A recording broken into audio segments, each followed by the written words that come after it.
So I can start off the bat. So my name is Irfan. I'm 24 years old. I'm originally from Bosnia and Herzegovina. I spent the last 4-ish years in the United States, and I moved to Finland in August 2022. I'm currently at the University of Jyväskylä, and I believe my pronunciation of the word is getting better and better with the few months that are passing. At least the more Finnish you get in your ears, the slightly better you get with pronouncing the different things. I'm currently studying mathematics, and one of the things that I've realized the second you move to a new country is in order to actually properly integrate into the society, you want to learn the language. This wasn't the first time for me living in a different place, but it was the first time where I was like, oh wait, I can speak English, but when I go to the grocery store, half the time I need to use Google Translate to not make a fool of myself. And when I'm actually trying to ask somebody a question, it's like, okay, let me, swallow all of my pride and butcher another person's language. The great thing that JYU as a university has, if you're a degree student, you actually have to take a Finnish class. And I took a Finnish class and I had a wonderful professor. But the issue with me is I've never been really the type of person that can fully learn a language through formal teaching. Because I think everybody, when they're learning a language, they have different requirements, different interests. And sometimes, there are some basic interests that you're going to learn in a class. You're going to learn how to order a drink at a bar. Everybody's going to need that at some point, or, find the milk in the grocery store. But at a certain point, you get to a thing where all of your interests can't possibly be met necessarily with a class. And an issue that I've also found with, and I'm 24, and I can imagine what it's like when you get much older. When I was a kid, when I was, for example, learning English or German, I would just watch TV. But I don't have the time anymore where I can just, sit back, watch a cartoon, and somehow magically expect the language to get into my ears. So then I tried a bunch of other things from looking through different textbooks, which I personally was not a big fan of. The best one that I could find was like an old 60s one that still has the Soviet Union in it. And even though, it's kind of funny to get a picture of like a 60s radio and the sentences being like, this is a great new radio, and you can see that it's from the 60s. It does teach you the grammar, but you're missing the necessary vocab. And then a couple of months ago, again, I got to praise JYU a little bit. They have the system called Each One Teach One.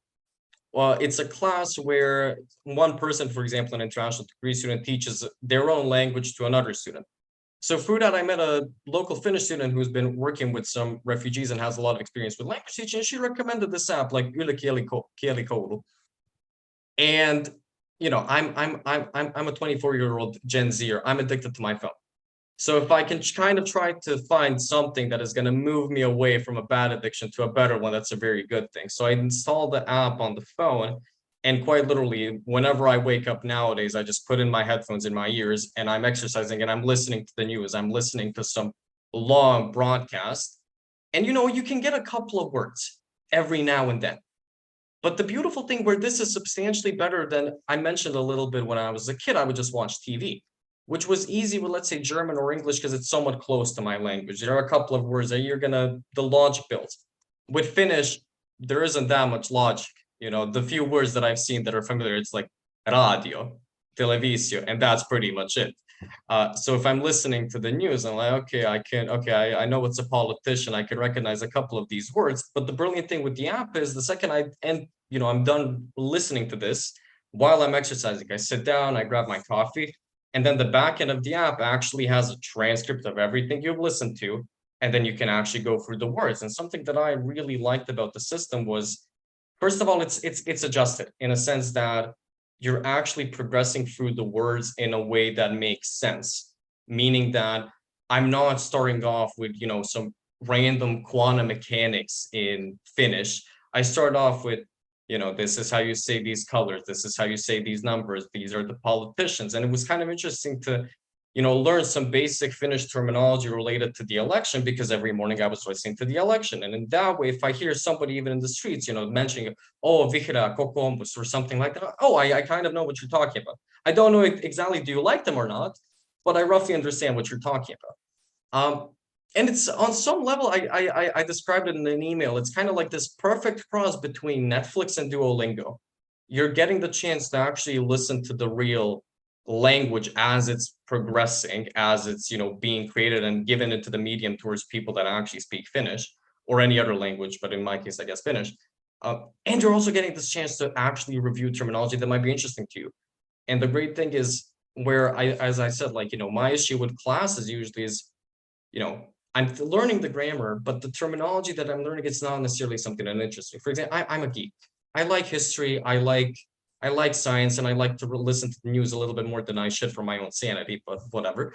So then I can adjust myself. Like literally this morning, I started off with let's look at the news, and I listened to something about the COVID pandemic. And maybe an hour before this interview, I was listening to a documentary about how the Soviet Union's collapse in 1991 impacted the Finnish economy. You don't have the time to put that into a single class in a day. And I doubt everybody would be like, oh yeah, let's listen to how the Soviet Union's collapse impacted the Finnish economy. That must be super interesting. Uh, yes, that's honestly what I really appreciate about the app, and I hope to see it grow. Something that I would love to see what it is, for example, in the future, and we kind of like talked about this a little bit, integrating music into it, especially if you're younger. A great way is, if we can somehow quote unquote hack Spotify into the app and get, the background of the music and whatnot, and the actual lyrics. That'd be an interesting one. Or again, what I'm thinking about in the context of Yle, they have like a wide system of news. It would be great, as we kind of mentioned, a little bit, you're going through the news and you can click onto different words and understand what it's talking about. So it's a phenomenal starting point that I would love to see, go broader, go further. And I think it's a great tool for integration, especially nowadays when, people, I'm not going to get too political, but people have different viewpoints of what is the value of immigrants in a different society. And with some of those viewpoints, I can sympathize, or okay, sympathize is a strong word. I can understand where the viewpoints are coming from. And I think a good response from, people that are moving to different countries can be like, listen, we're making the effort. If you give us the opportunity, we can make the effort. And I think this is a, great place to start for people. That's my 10-minute stick, my friend.